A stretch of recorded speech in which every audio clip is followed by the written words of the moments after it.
Is that how we started the episode? Oh, I hadn't pressed record yet, but now I okay. wish that's how we started the episode. Oh, now I've screwed us all up. No, you haven't. Never. I don't think we could screw ourselves up enough in a podcast. Like, there's just always plenty to talk about. That's true. That's true. I was Yeah. like, Kate, let's not court fate. Now I just can't stop talking. I'm sorry. You're doing an It's intro. That's the whole purpose of a podcast. And honestly, like at this point, even if you're a new person, like the title says who's here. So it's True. not super important, but I am with Halley Sutton. Who's just feeling yappy today, which is good because we're on a podcast. But sometimes that happens, like especially too with when I'm doing like author interviews like about their book, and they'll be like, I'm sorry, I've been monologuing, and I'm like, I am literally here to ask you questions right now. Like, this is what I need you to do. I get that. In my day job, I have to interview people sometimes and they have the same reaction. I'm like, no, you don't understand how easy you're making my job when you just go, Yes, compared to someone who's like, I don't know, the idea just came to me. Right. And then they just blink and you're like, oh, that's it. Okay. You're like, really? Somehow I've only had like 2 or 3 of those in all of the episodes, so I'll consider myself lucky, but you're always like, oh, I need to have my next question already. I know. Whereas like, I feel like somebody asked me like, how'd you get this idea for this book? And I'm like, so I was born in 1988, yes. And you're like, let me take you all the way back. Yes.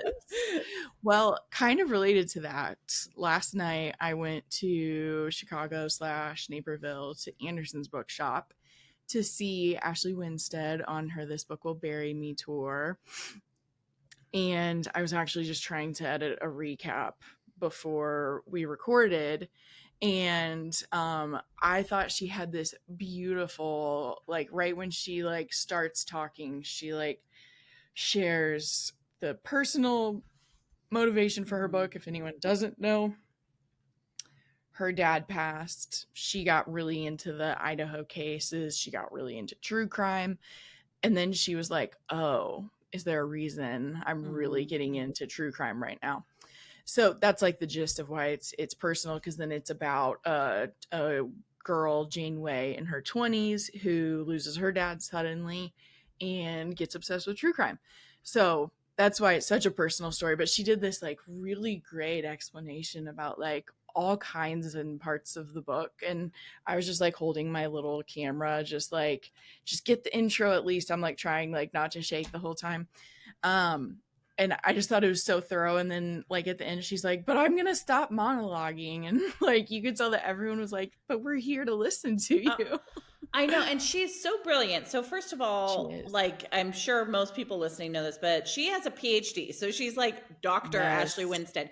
And she has such a thoughtful yet accessible way of talking about like really what she's doing formally in her books and like what her interests are and the questions she's asking. And it's just like, it is a masterclass to behold. I feel like every time you hear her speak about her work or anybody else's work, I'm just like, talk to me forever. Like I get smarter just by osmosis. It's amazing. I know. I am jealous of the amount, because her like PhD is in like is it American literature? I almost think it might be British literature. Oh, but I could be wrong. It's some kind of literature. Basically, it's something in literature. Yeah. And I mean, I know you read your fair share of like boring books in that as well. But I'm like, sometimes I'm like, that would be so cool to have spent that much time just like getting to like soak up literature. And totally. all the ways you can use it. Right. And you see it in the way that it like, you know, she's writing books that are so entertainment driven, but are also so deep and thoughtful. And whenever I hear her talk about them, it always is a good reminder for me to like pay more attention to some of the craft work and like, you know, really like look for the deeper things that authors are doing. Cause like, especially with the genres that I think we like to read, it's so much of it is like, how do I feel? Am I enjoying the story? And then also like, what are the craft pieces here too? Totally. Yeah. I love that. Well, a couple of things. She was there in conversation with Lane Fargo, which everyone knows how much we love both of them. Yes. By now, I would think. And so they were obviously talking about their writing processes. And a couple of things stuck out to me. So I was like, we could technically talk about it on this writing episode. Something that I thought was really interesting was Lane was talking about how, I can't remember who she said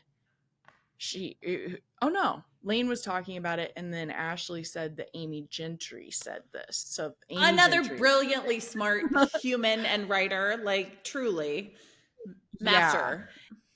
Yeah. And as we know, especially if anyone listened to the favorites episode with Lane here, she loves research and even has a degree in library sciences. Is that what she said too? She does, and she was a dramaturg, and so that's like the person who like reads. I think I have this right.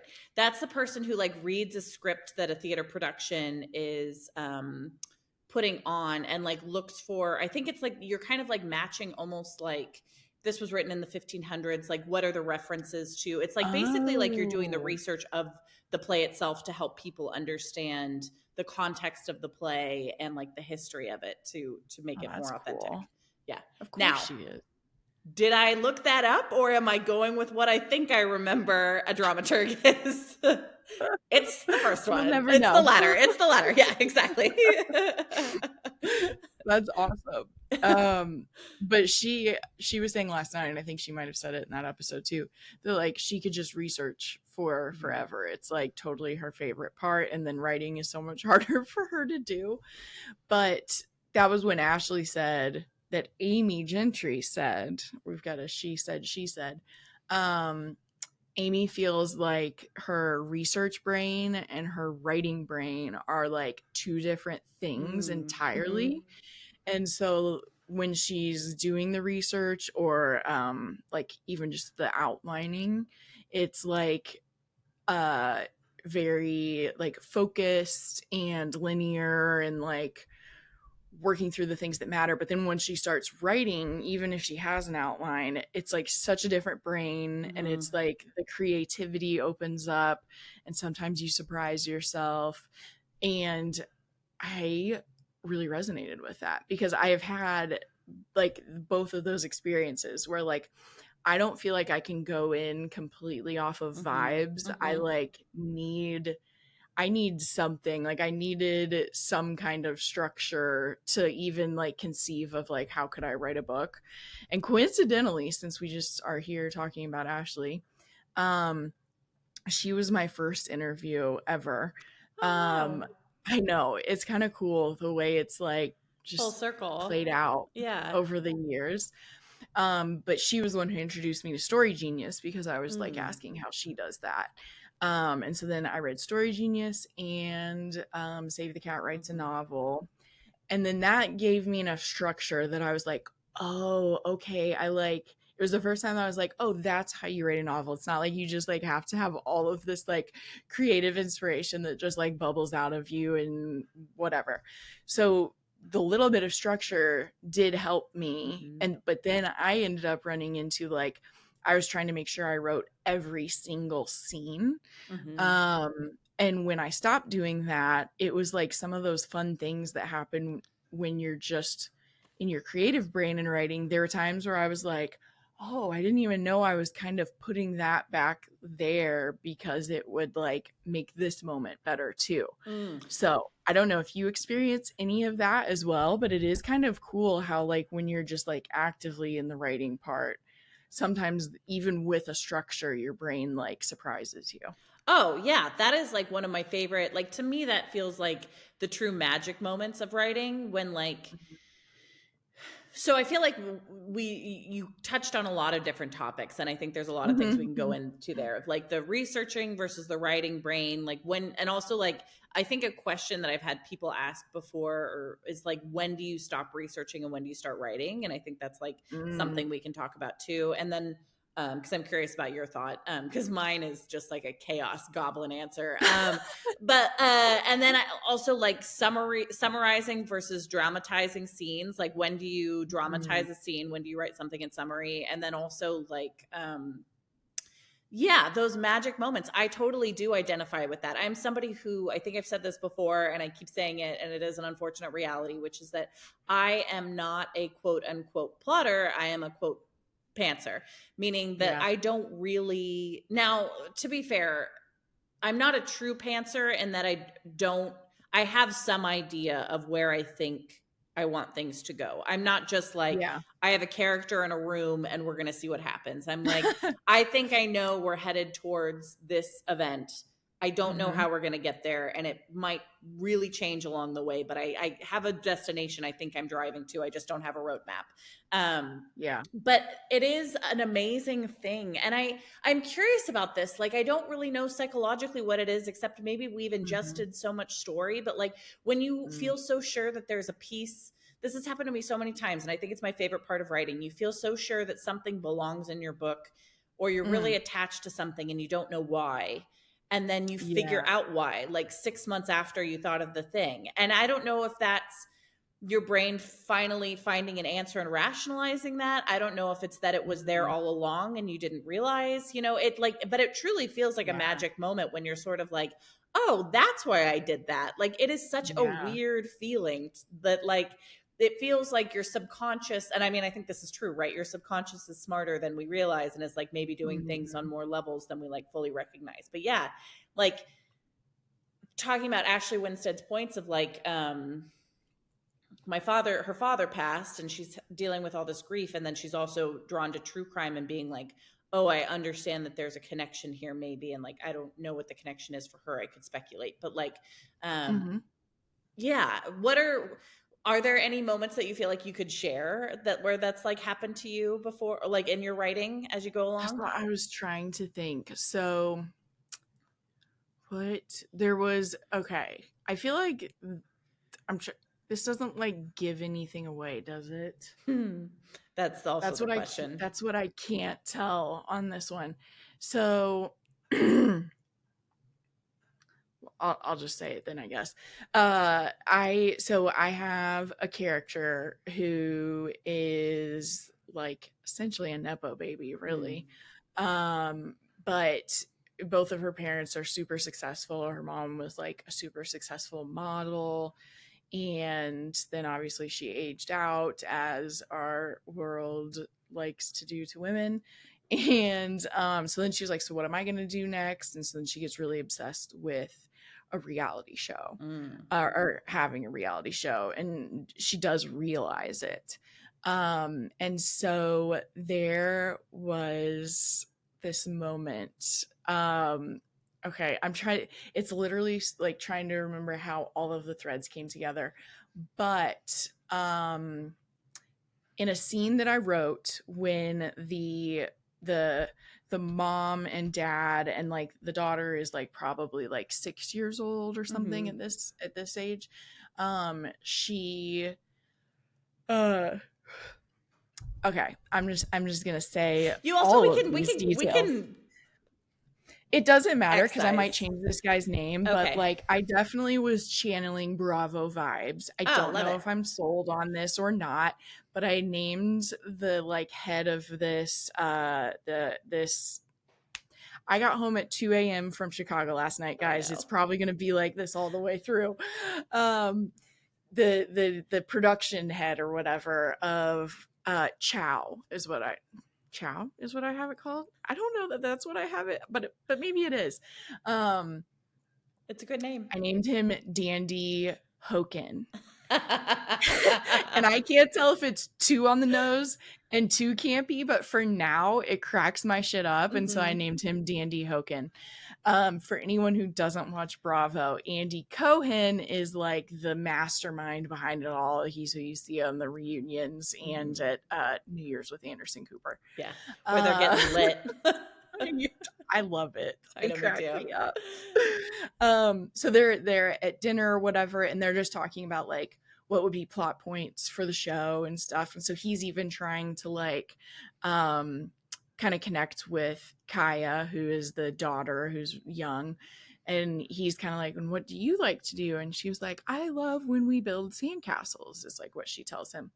And so then later, of course, in the reality show, they go on a vacation at some point.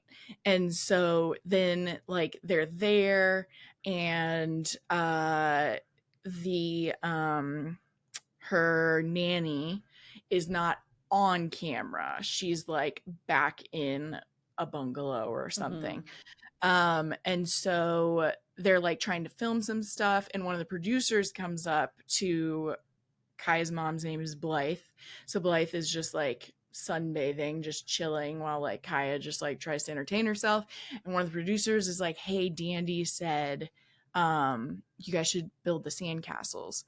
And basically then Kaya has a meltdown because her mom doesn't know how to do it. And when she said her favorite thing to do was like, we make sandcastles, it was with her nanny, not her mom. And so then like when they were on the beach, that just like came to me as I was writing it. And I was like, oh, I was like, so that was what I think that might have been my first experience of being like, so did my brain kind of know? Because it's like, if you watch reality TV, you know, they go on vacations often. Right. So it's like, was there a reason my brain was like, I like when we make sandcastles? And she kept it vague, and then they're there. And I'm like, oh, here's a good way to show that like Blythe doesn't do stuff with her, and like her nanny is the safe person. So I think that was the first time it happened for me. That's a perfect example. And it's such a good example in your book too, because that's like such a thing that like, of course they would assume she's talking about with her mom, and like you're a kid and that's your thing. And it's actually like, how dark is it that her best memory of childhood is with her nanny, that's like this thing. That's beautiful. Well done. Your brain. Thank you. And then, I mean, then her mom, after she has this fit, drags her away and tells her like, you do not talk about her on camera. And she tells her like, you know how she doesn't want to be on camera? If you talk about her on camera, then she'll have to leave and it'll be your fault. And so then her mom's like, so anytime you're talking about a memory with your nanny, you need to say it's with me, okay? So that we don't lose her. Ooh. And I was like, wow. Dark. This was just lurking in the subconscious. But well done. Really well Thank done. You. That's great. Thank you. Oh, Thank you. Man, that is so fucked up. That's what I was going for. Sometimes Nailed I'm like, it. am I writing something that's like not a thriller or not dark? And then I remember some of those scenes and I'm like, no, it's dark. No, it is. It's plenty dark. That's great. I love that. That's like so speaks to that sort of like presentation of family versus like actual family, and like that's great. Excellent. Wow. Have you had it happen? Well, thank you. I've had it happen a lot. I can't think of any examples. I mean, I can think of examples in my other books, but it's again hard not to have it be a spoiler and or like remember. I mean, I'm also a couple of years out from having written my last 2 books. But like speaking of research or different things, I've had it just had it happen for the project I'm working on now, which I think I've shared a little bit about, but I'm trying to keep a little close to the vest as I'm developing it. But I have a rule for myself, which is when I'm writing, if I am having like a strong urge to do something, and by that I mean listen to a song, not like rob a bank, you know, like I'm also reading the book Monsters by Claire Dederer, which is about like, hold on, I'm using it to make my face look thinner by having it as part of my computer stack, but I'll pull it out for you all. Monsters, A Fan's Dilemma by Claire Dederer. Fantastic. And it's basically like, what do we do with bad men who make good art? It's like that question. And there is no answer, right? There's no one answer. And she is doing such a smart, like pulling apart all the layers of it and like why this is so difficult. And like, basically we're also talking about the thing called like the art monster, like the man, and it's almost always a man, although there are a few different examples, who get to really be like fully monstrous in service of being like a genius. So when I say I give myself permission to do whatever I want, I don't mean that. I mean, if I'm writing something and I'm having a really strong urge to listen to a song I haven't thought of for a million years, or to be like, I need to Google this thing, I follow it. And now there's like a tough balance between that and being like, when am I letting myself get distracted? But like, I guess it's tuning into what that is part of the process too. this is all really vague, but it's just to say, like, there's That's a, so fun. am I distracting myself or am I following a rabbit hole that's going to do something Yeah, for my project in my brain? And I have learned right. that, like, when I get that really strong, weird urge, oftentimes it's the second one. It's like, there's something about this that I need to like wrestle with for my project. So I Mhm. had something happen the other night. This book I'm working on, I want to include the POV of essentially a haunted little doll. Not little, When you she's posted life your size. story about the dolls that stare at you while you sleep, I was like, well, it all fits. It really does. And I will send, I mean, I'll send you a picture. We can post that alongside this episode. My Yes. mom has dolls in the guest bedroom. So when I stay at my parents' house, there are like these dolls that sit. Oh. And the other day she was also like, oh, what are we going to do about your dolls? And I was like, oh, no, I'm so sorry. Those aren't my dolls. Those are your dolls. Like they're not my dolls. They're your dolls. And I don't mean that like I gave them to you. I mean that like those are her dolls from childhood. I don't know why she's saying they're my dolls. Like, Oh my no. gosh. So, so I'm trying to I'm wrestling with this. How do I do this perspective of this character that's not human, that has this Mhm. weird, almost objective POV, but like objective POVs, I think are not that fun to read. So I want her to also have like a very snarky, like I want her to have a real voice in there. And it made Mhm. me think, for some reason, I got into my head and I had to track it down and I could not remember the title.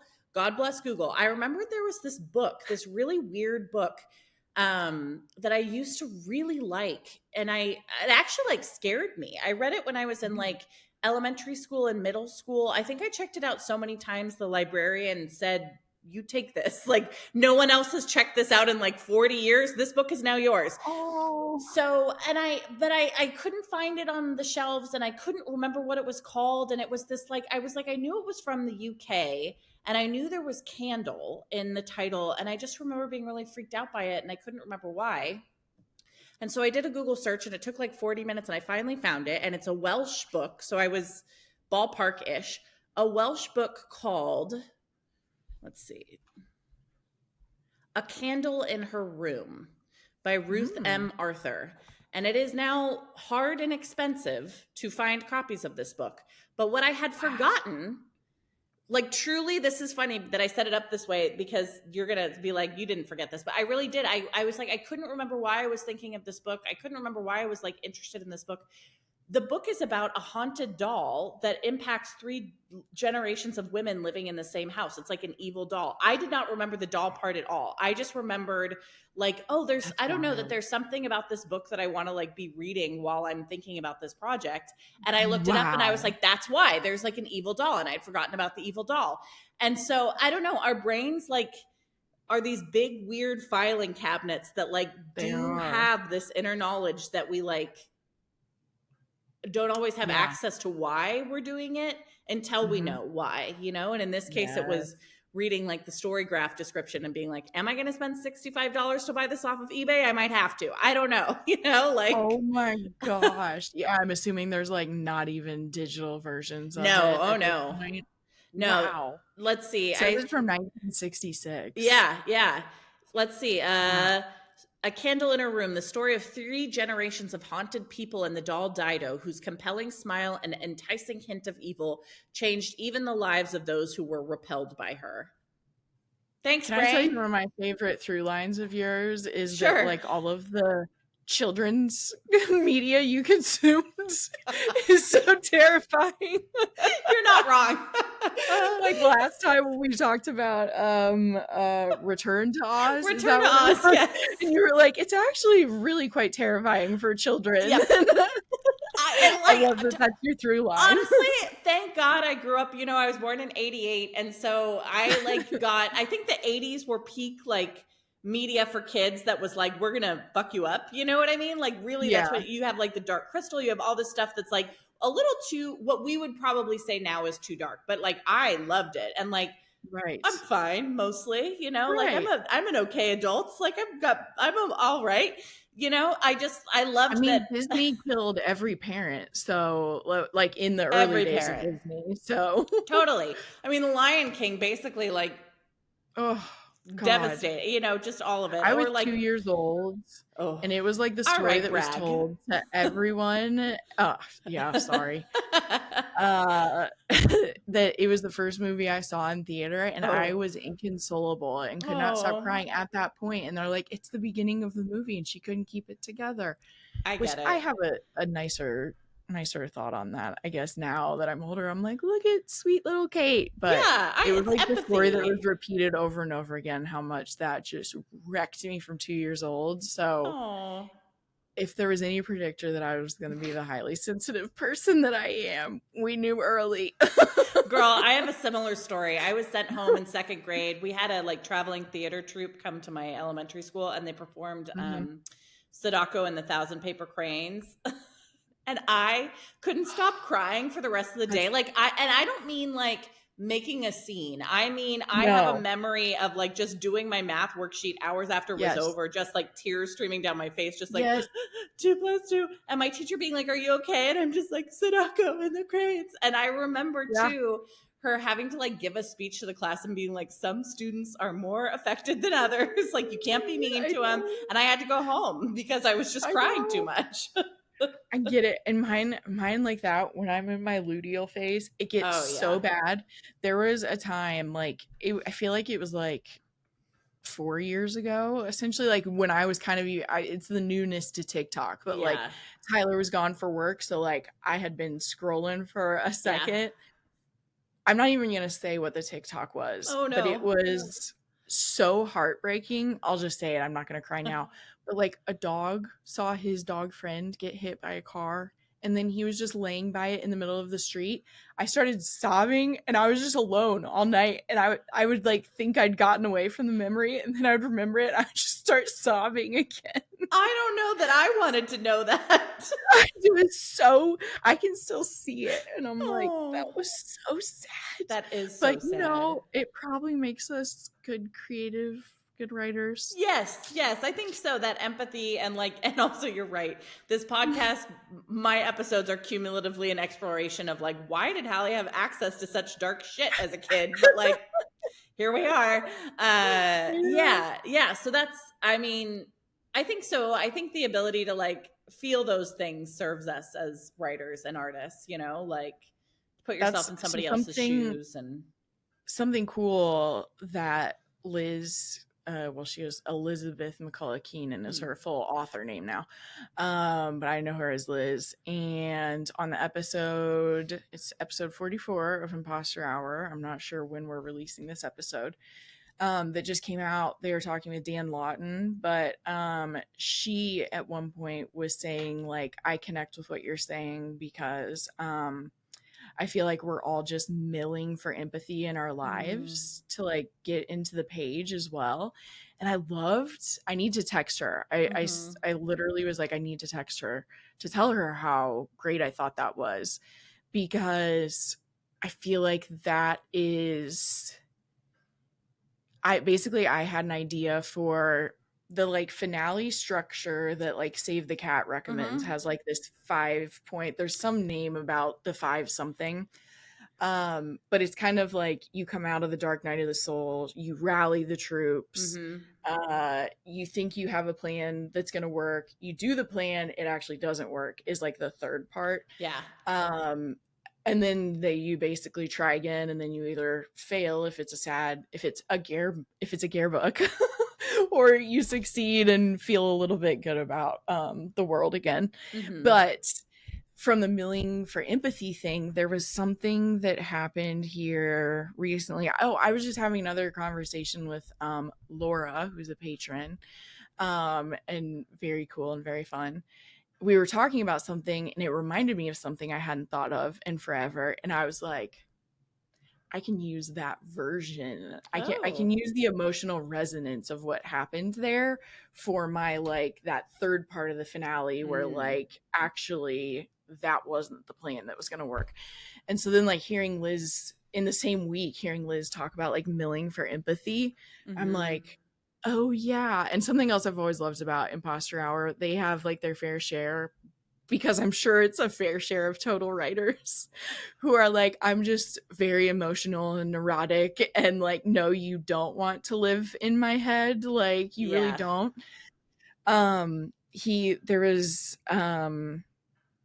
basically there's another guy like early on who was talking about that. He's like, yeah, sure, it's cool that like we can like write these scenes, but it's also probably because we like felt very deeply about something or Mm-hmm. experienced something or heard something that someone else experienced as well. So that Mm-hmm. part, I love that part of stories too, though, because now I'm connecting back to some of the stuff we've been talking about this month in general, about like when Mike White was like almost crying about how stories are his religion. Yeah. That has stuck with me so Mm-hmm. much because I've had a few moments over the last 2 or 3 weeks where like stories were helping me Mm. understand something that like I Mm-hmm. was really struggling with. Mm-hmm. And it's such an amazing moment when story can do that in all kinds of ways, not even like always deep ways. Oh yeah, absolutely. And like that's the magic, right? Like both for us as writers and also like all of us as readers is like the different lives you get to live, the different ways that like Mm-hmm.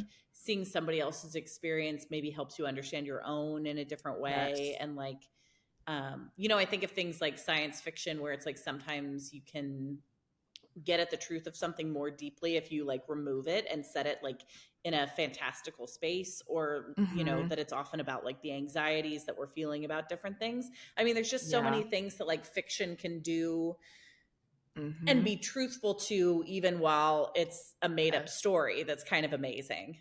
Yes. I wanted to interrupt this episode really quickly. I have a goal of monetizing Bookwild, but I would love to do it without having to have ads in the podcast.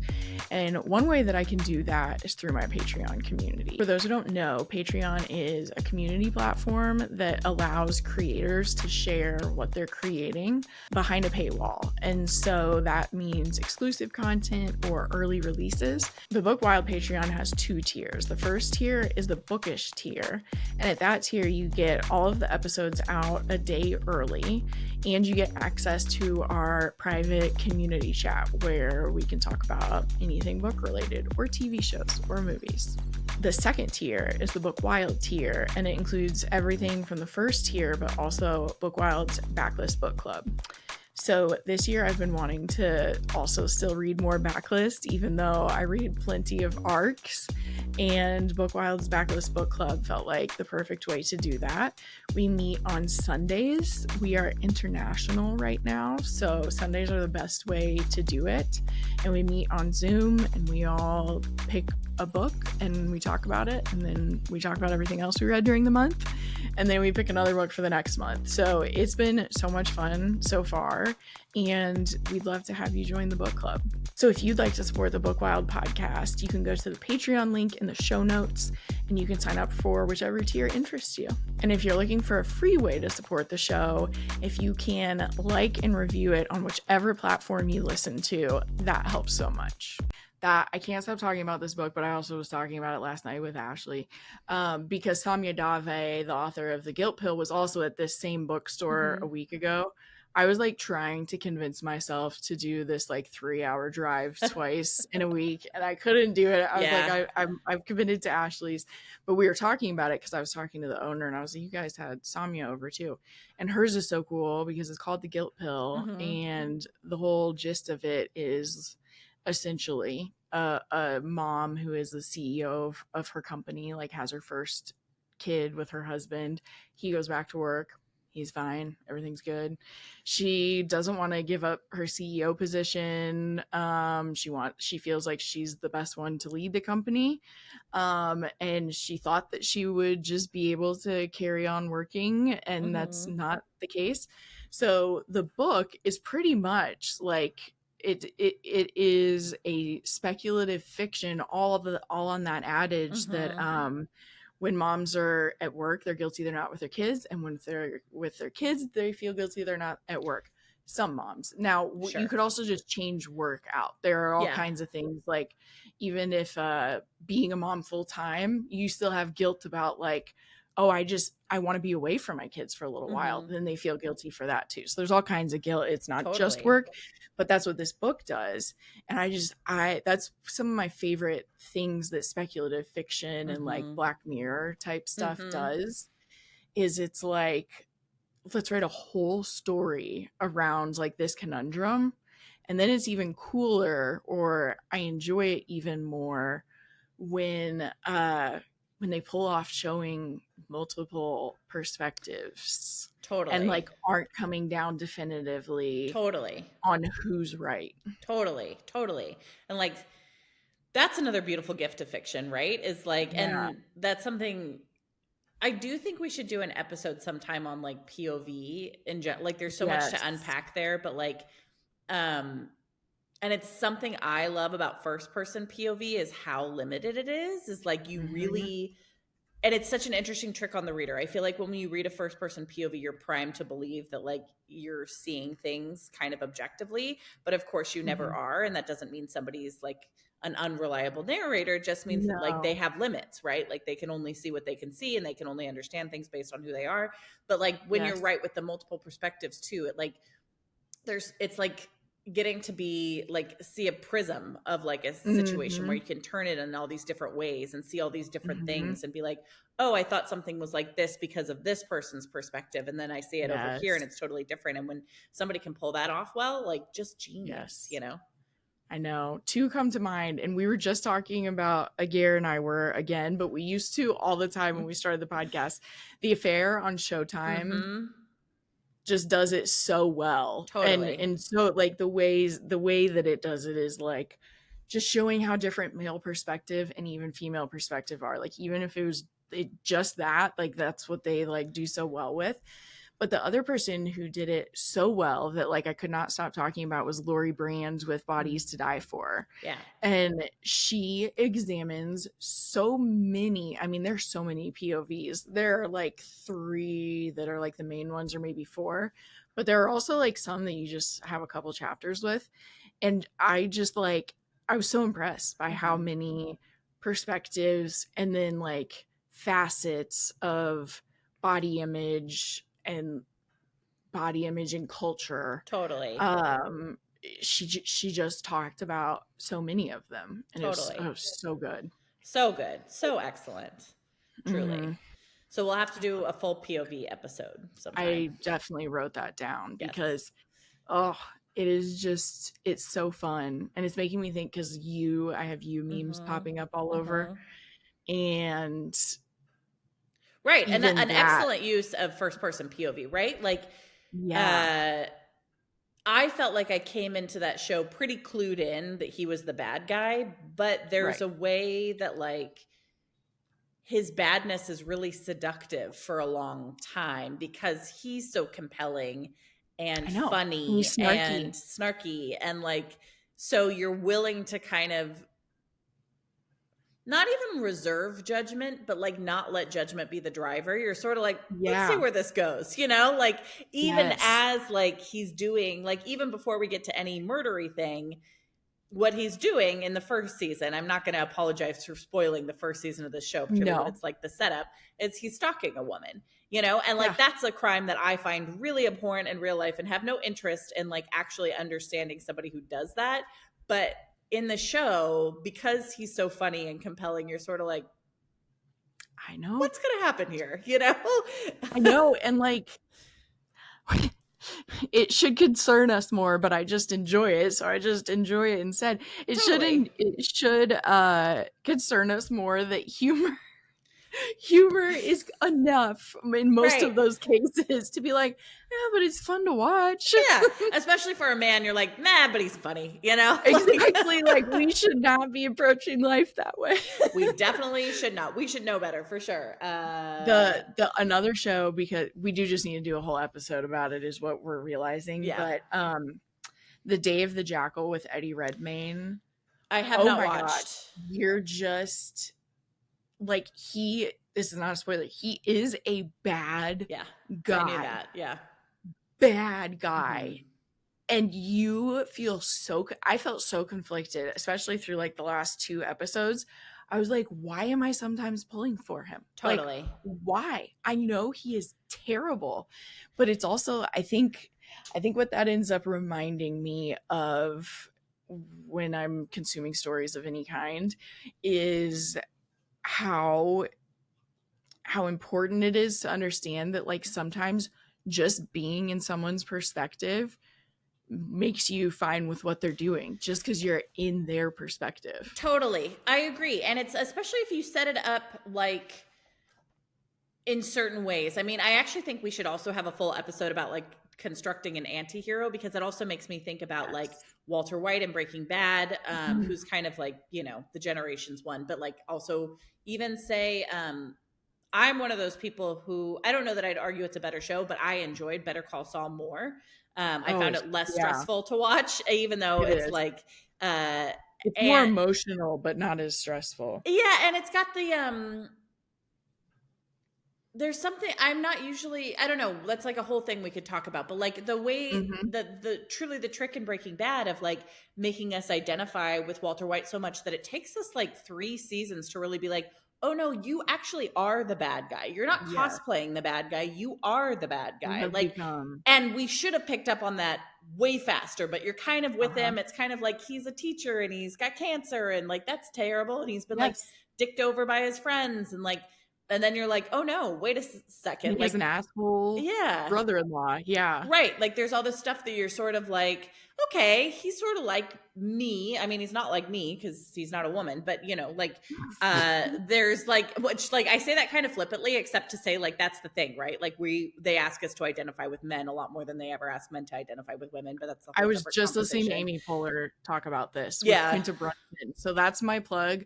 That her episode with Quinta Brunson is fantastic. Excellent. I got to check that out. But they like, you know, that there's so much of him being like, quote unquote, the everyman or relatable that like he can take you darker as long as it's kind of incrementally and you sort of understand the steps before you fully realize like, oh no, like this person is like not just like an anti-hero. He's bad. He becomes bad. Yeah. That Ozymandias episode, like, my God. Yeah. But that's that whole like you can boil a frog in water, like if he gets in when it's like lukewarm, totally, because you like just don't feel it happening. For anyone who loves stories like this and somehow hasn't heard me say it yet, Severance does a really good job of that too. Like I gotta watch a lot of the first season and the second season as well, but a lot of the first season is like, I understand why people don't like the pacing. Like, that's fine. But a lot of it is sitting with multiple characters and kind of seeing, like, what makes them break bad. Never, like, completely anti-hero, but it's that, like, fun journey of, like, what is going to make them, like, radically against or what they were previously doing. And then just the way they layer multiple characters having that experience happen. You all know I love Severance, so I'll stop. But they do it well too. Yeah. And I have to say, Killing Eve is. We finally got a female one there. That came up for me earlier when you were talking about that. Killing Eve does it so well. Totally. It really does. It really does. And then, but also she's also in a space. Like I would say Eve herself is not the character that we're asked to connect with usually as much as Sandra Oh, you know? Yes. So she gets to like live in a realm of just like bad Avatar that's fun. She does. Because the conflicted part is that, and I can't think of her name other than Sandra Oh either right now, is that she's conflicted by kind of enjoying like and being intrigued by someone that bad and like what would it be like to be like that and seeing and that it's a woman and all of those pieces.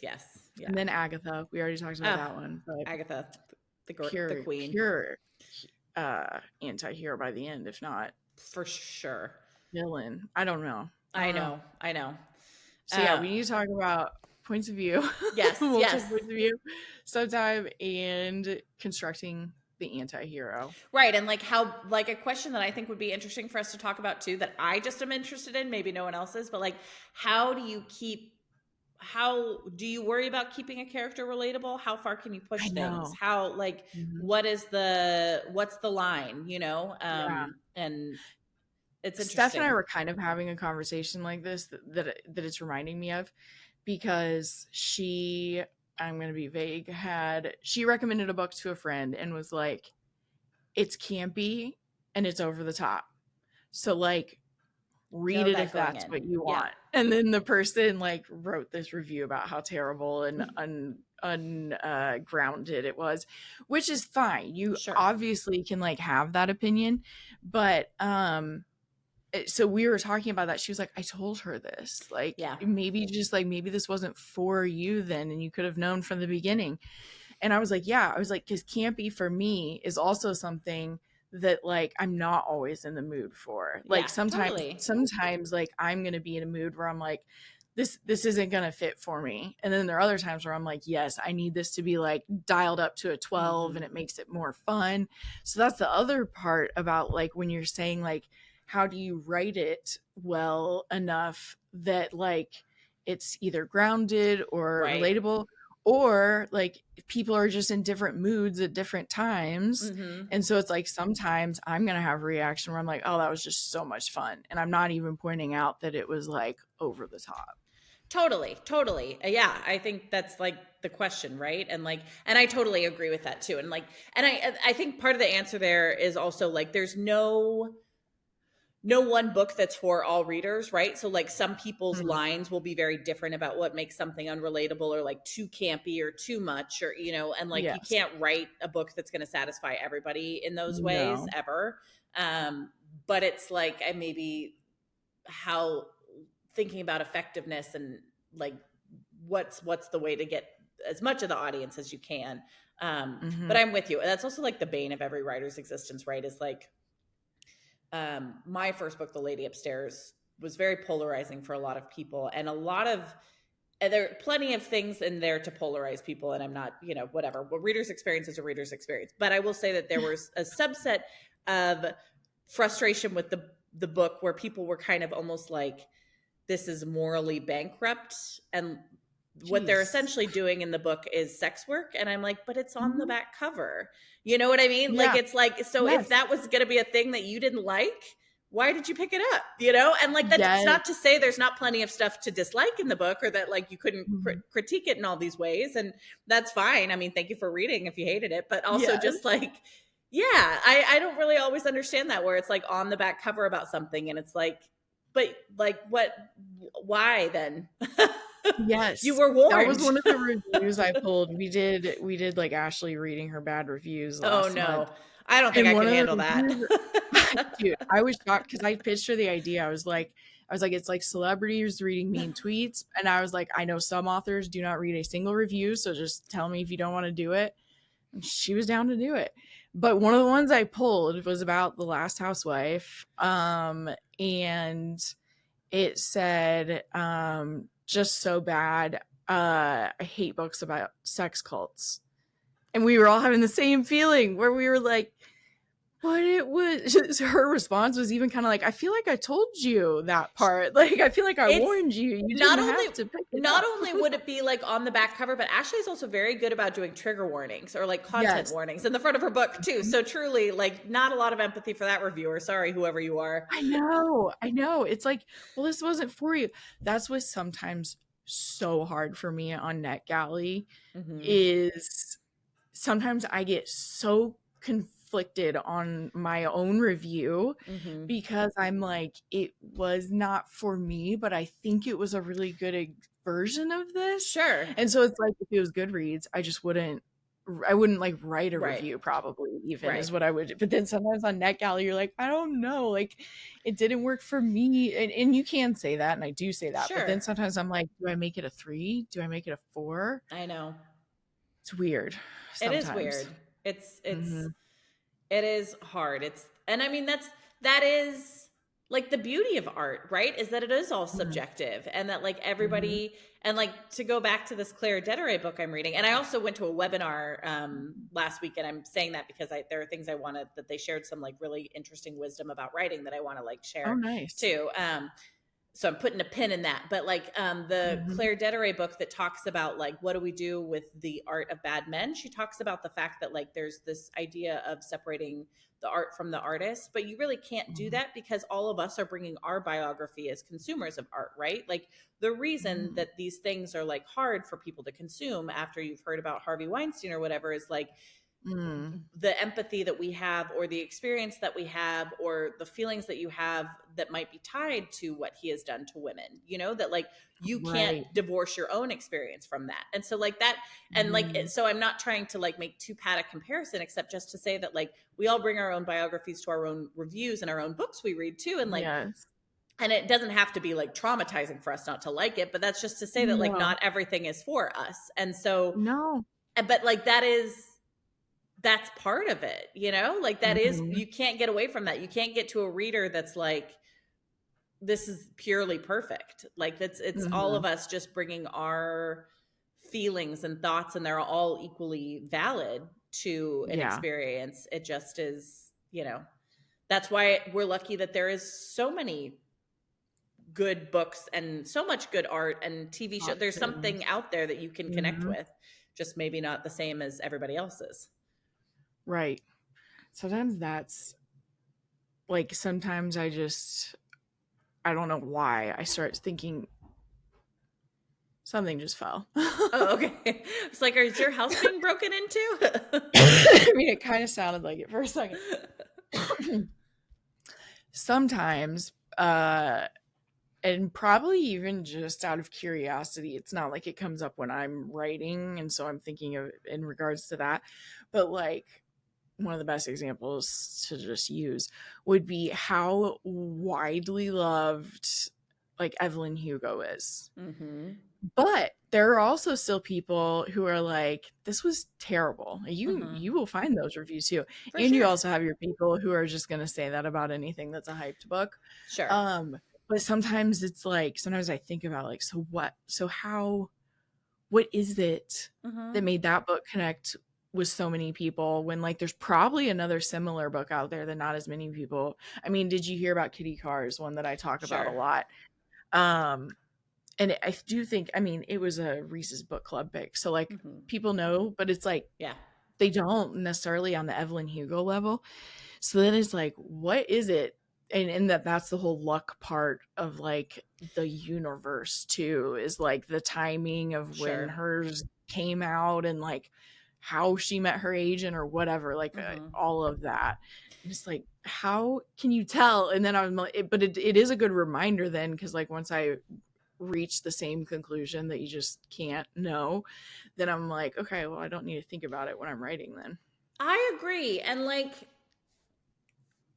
how safe a space is this? Can I say something controversial, not about Evelyn Yes. Hugo, but so the one that I think about all the time, because I actually think about and I talk about with people, my other writer friends, what we're talking about now. What makes a book? Why do some readers connect with some books, so much more than others, right? Like Lane and I have Mm-hmm. talked about that even with the favorites, that like is really connecting with Yes. a lot of readers, but like, you know, I love her first book, Temper, too. Like, why didn't that one Mm-hmm. connect with as many readers? Like, Yes. what is the difference? And the person that I think about that with the most, I think Taylor Jenkins Reid does a really good job of connecting with readers in that way. And I think it's whatever Mm-hmm. emotional experience she crafts for the reader. I think so too. Now, I'm going to say something a little spicy. I am not a Colleen Hoover fan, Same. point blank. I don't love her writing, and that's as diplomatic as I'll be about it. Um, Yes. but those books connect with people. You know, like So her many people. books really connect with people, and I read it and I have a very different experience. Um, and would have a lot of not if you caught me at a bar and we were talking about it, I would probably be a lot more explicit than I'm going to be on a Oh, podcast. totally. But like, it's undeniable that her books connect with readers on an emotional level, that there is something that she is doing that is really working for people, and Mm-hmm. they're having really like deep, like, you know, like mainline it into my Cathartic. veins, yeah, Yeah. experiences with her books. in this way that like maybe speaks to something other than the way that she crafts similes or metaphors or the things that she puts together. Yes, your face. Like, and I'm really not trying to be a jerk about it, but you know what I mean? Like, I would argue that on a line level, Taylor Jenkins Reid is a much better writer, and as are many different people, but like, there is something that Colleen Hoover is doing that people are really connecting with. And I think it is the emotional experience that she crafts for the readers. Like, people really attach to that. And so it is interesting to think and I think that is often true of those books that really catch fire, like Evelyn Hugo or The Favorites, or, you know, any of the books that really kind of have big moments. I think there is some sort of emotional experience that the readers really like get sucked into. Right. Yeah. And it's like, plus side of NetGalley, there are like so many things where I'm like, this is someone's debut. And so it's like, there's so many people who are so skilled, and like, it may not get in front of as many people as I think it should. Yeah, which is like a sad, devastating reality of like the state of publishing, for sure.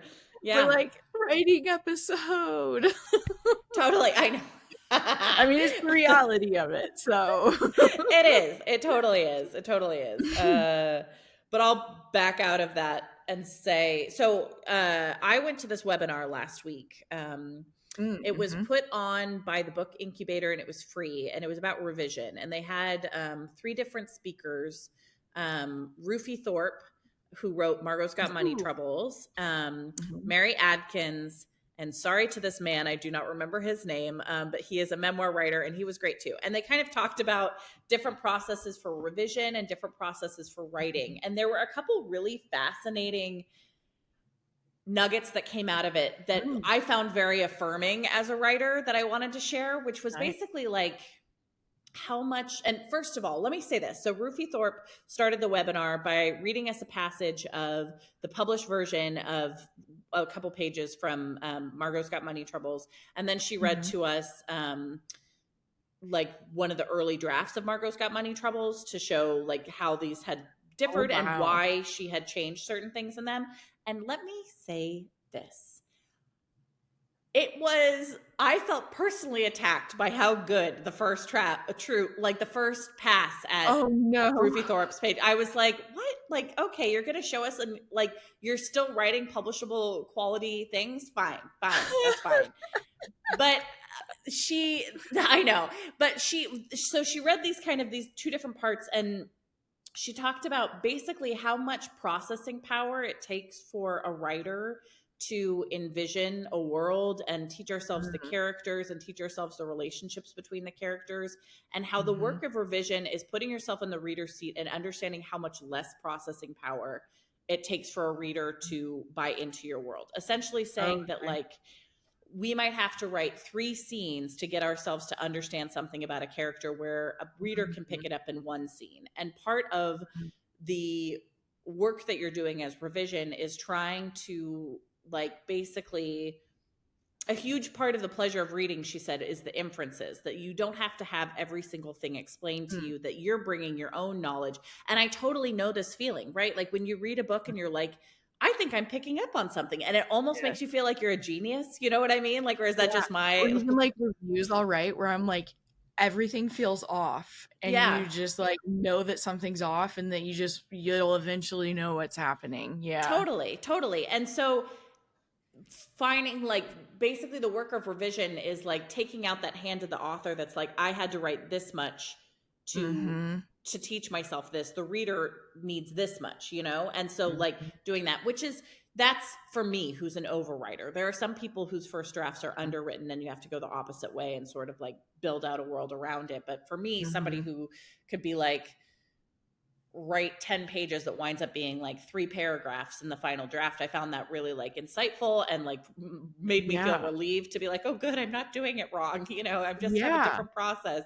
And then, well, that's like Stephen King's quote is like, you tell yourself the whole story and then you go back and remove the parts that aren't the story. Totally. And like we all do, like We do that when we're writing, right? You have like, I Mm-hmm. think Amy Gentry calls it scaffolding, the sort of like pieces that you're putting up so that you understand the story, or like ticks you're Mm-hmm. leaning on. Like I noticed in my first draft, everybody's eyes are telling the story. It's like she looked there and she looked at him and like da da da. And you're like, if you keep that in, that's going to be very annoying to read. But like that's the Right. sort of thing I'm starting to do. That's like, um, and then there was another thing they said that really blew my mind. I am somebody who often struggles with like beginnings, and like whether that's the beginning of a book or getting into a scene. It's like if Mm-hmm. it doesn't, sometimes you have those magic moments where you just connect with something and it all unfurls. But a lot of the times I find myself rewriting the same scene for many different reasons, trying to like find the right way in. And Mm-hmm. somebody said on the call, the best beginning is the place where action meets voice. And I was like, Mm. yo, Love that's that. genius. So that one really Yeah. stuck with me too, is the idea of finding the place where you can really be, put a character in a situation where they can be very voicey, so you understand who Mm-hmm. they are and who you'll be reading immediately, while also Mm-hmm. having something happen. And I think that's true Mm-hmm. even of like more literary novels too. Like, I don't know, Yeah. has anyone picked up a book that's been like, I looked at a sunbeam for 15 minutes and you've got 15 pages of it and been like, great, I want to read this book? Like, I don't think so. You want Yeah. there to be something that kicks us off into the next thing. So Right. those are things that I'm thinking about this week after that webinar. I like that. You know who it's reminding me, Danielle Valentine makes Uh-huh. some really great writing related content on TikTok.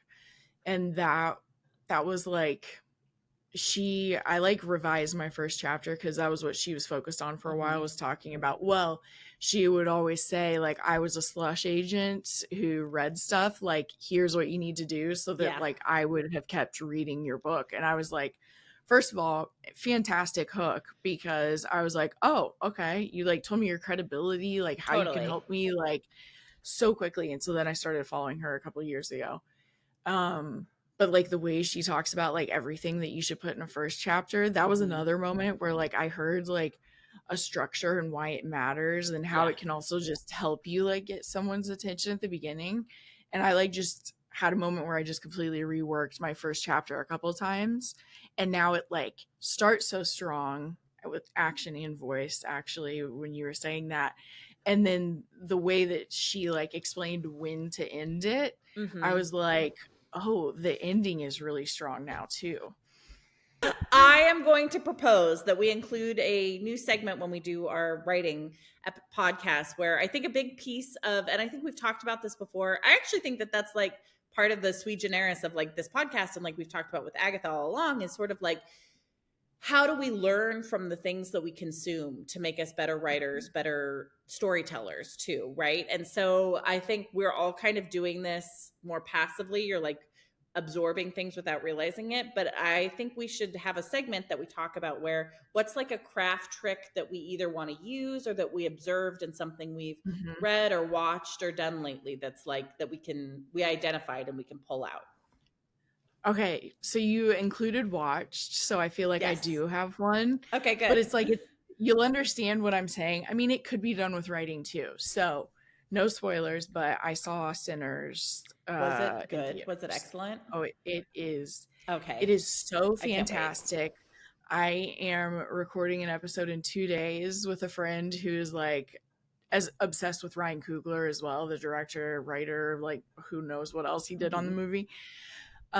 So I want to be able to see it again before that episode, but I don't know if that is going to be in the cards for me. But it is so good that I would go do it. And Tyler's out of town when I saw it the first time, but like I'd heard so many people talking Mm-hmm. about it that I was like, I bet I would go again with him. So I just went ahead and saw it. Oh my God, I'm obsessed. There are so many things to this movie, and I'm just like not gonna say much. But he uses horror and music and character Mm. to talk about America in the 1930s and race and culture vultures. in just so many brilliant ways, in such a, when you were talking about cutting the stuff out, I almost couldn't help myself. I almost had to talk about Sinners. I'm like out of breath. I'm getting so excited.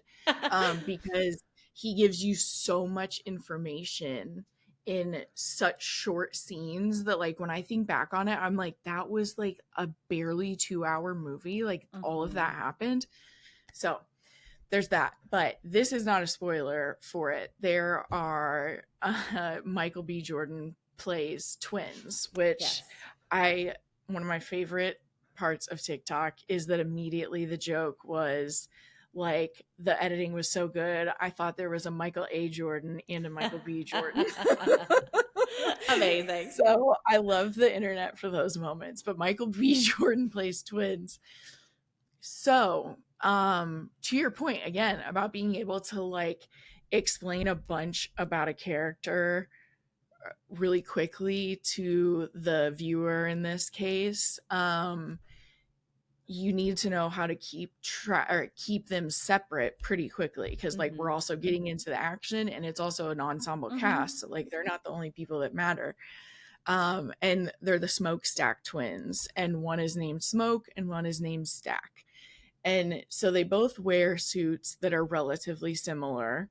And Smoke wears like red in some ways, and Stack wears blue in some ways. So there's like stuff going on. Visual cues. The other thing that I thought was so cool is like, at least in the first few scenes, I think I was at around 30 minutes, like the note that I have about it, but like any of the scenes that Smoke is in are hazier, or someone smoking a cigarette, or he's smoking a cigarette.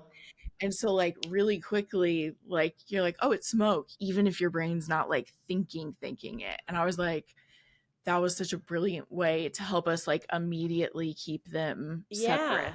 Yeah, that's great.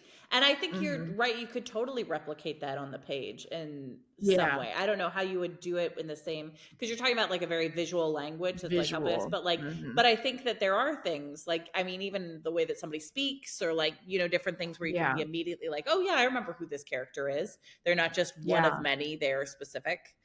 Yeah. That's or like great. Smells sometimes end up mattering in books. That's great. Maybe it could be that.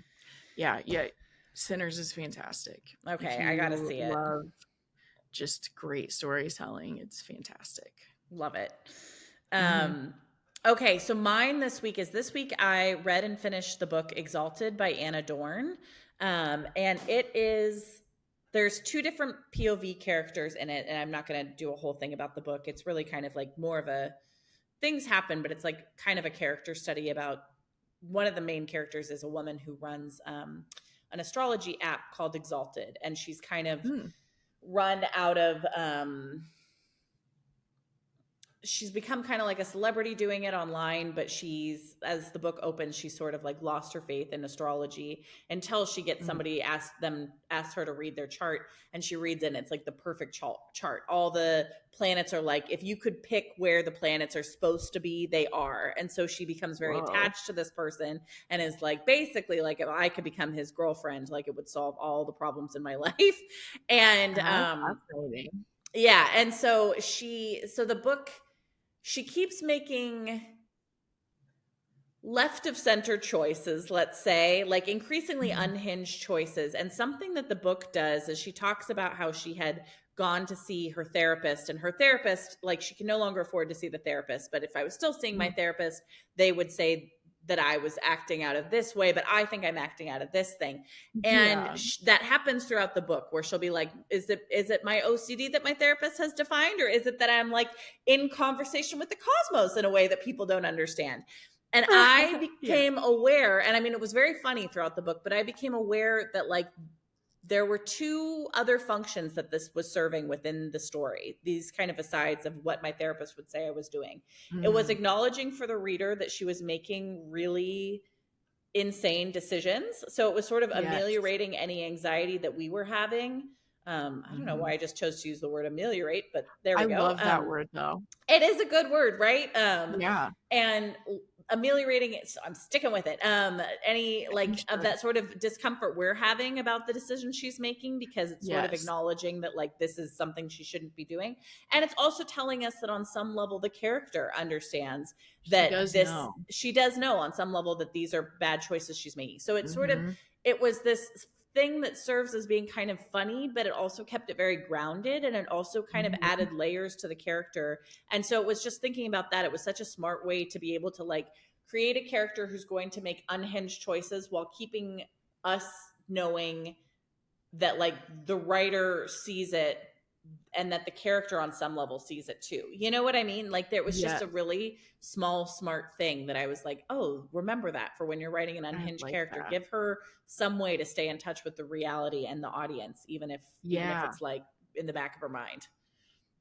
And I would guess that at the beginning parts, at least too, it's also kind of giving you like backstory or like kind of like defining her character a little bit by like, if you know what she was working on in therapy previously, like you're gaining little like bits of info about her too. Totally. And like, and then also it's drawing, and I didn't think of this just now, but it's also drawing this like line between mental health and sort of like the ways that we try to understand ourselves using different frameworks in the world. And like, so that was just a small thing that I noticed as I was reading, that I was like, oh, that's a really cool craft trick that she's doing that, like I could just read without like analyzing, but the analysis makes it feel like now it's part of my toolkit. I like it.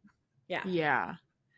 And it's, I feel like most remotely self-aware people have had the experience of like lying to themselves. Oh my God.